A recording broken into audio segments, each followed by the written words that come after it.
I just want everybody to know Karen's got crabs.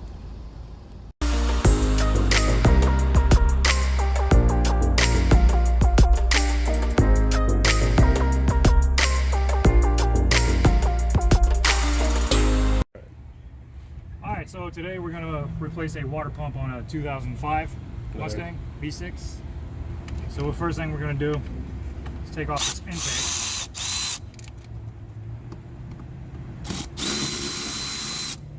Get that out of the way. You're going to pull this hose off right here so you can get this assembly up.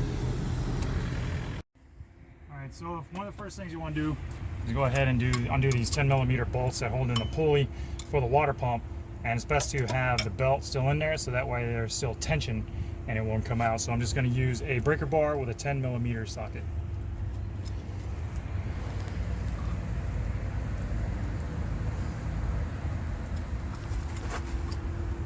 The whole thing wants to spin.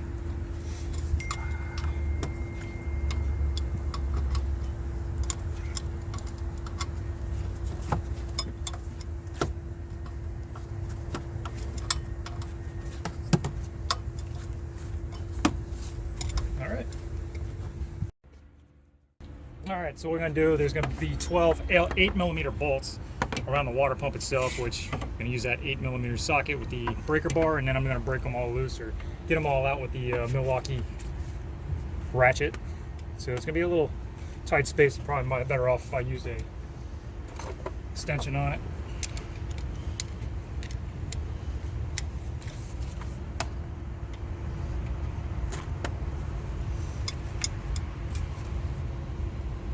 So just go around until you get them all loose. Okay, so one of the fun parts of this is taking off the hoses. So we got one hose that runs from under the throttle body area from these the coolant reservoir here, and it goes straight down into the top of the water pump, and then you got a hose that goes off to the side, which is right here.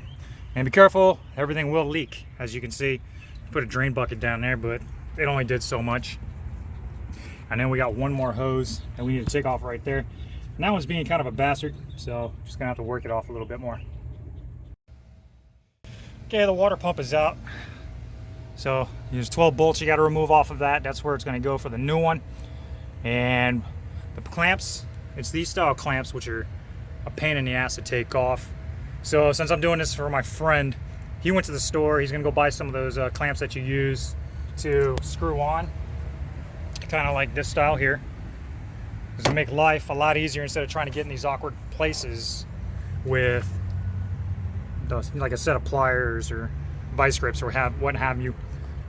And the thing is, with those clips, this part here was on the back side of this hose facing inwards, probably designed that way or put that way as to not cut the serpentine belt as it's going around, which is pretty smart. But if you're trying to put that thing back in that same position and put it all back together, that's going to cause a problem. I mean, it's just going to make your life hell anyway. So we're going to replace the hose that goes up and under the thermostat, and then when it goes from the side of the hose here, and so this one hangs down. There's 3 hoses that go into that water pump. Got the water pump here, it's all out. This thing sounds freaking horrible. Hear that? You can hear that creaking. Let me prop it up against this tire. It's not supposed to sound like that at all. So we got the new water pump here. Yep, don't hear any noises from it. Nice and smooth. So we're gonna get that installed as soon as he gets back.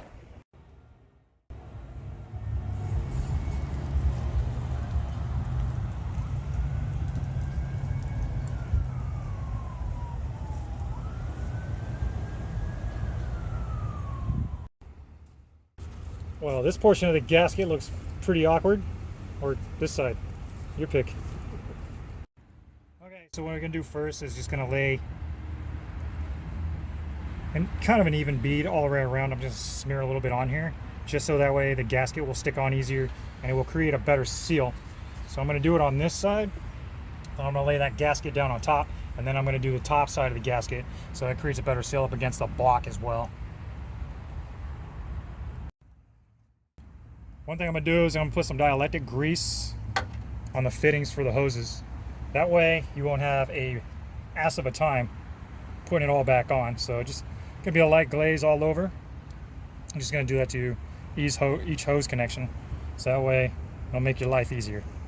And then we're going to use these clamps down here instead of the ones that came with it, because that'll also make your life a lot easier. Okay, we're going to get this water pump in here. Make sure you got enough clearance. Get this around. There's going to be an AC hose or AC line right there. It's not really a hose, it's made out of metal. So try and get this all lined up. Make sure you got nothing in the way.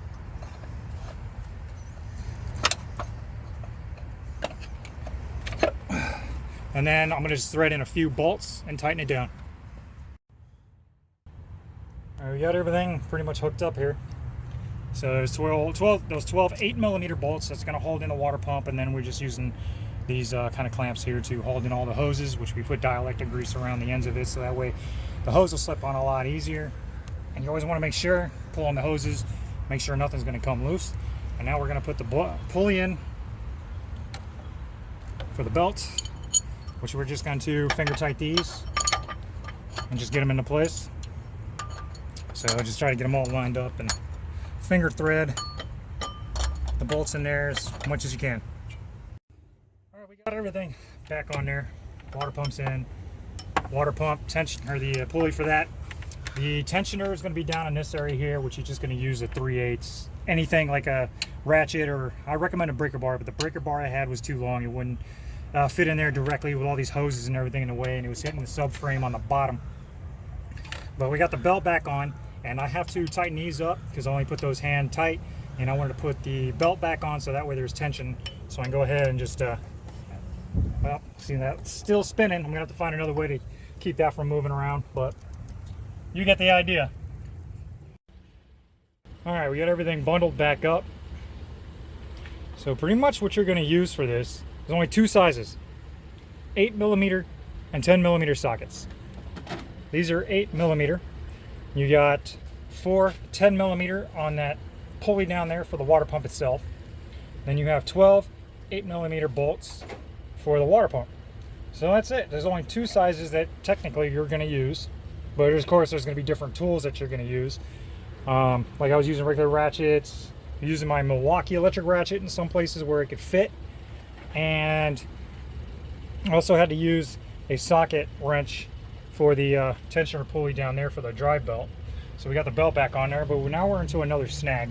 That battery is dead since the car has been sitting for a while, and we did get this reservoir filled up, but as we start the car, you know, the fluid's going to run through the whole system itself, so we're going to have to monitor the reservoir, kind of burp the system, squeeze hoses, things like that, keep everything just fluid in motion.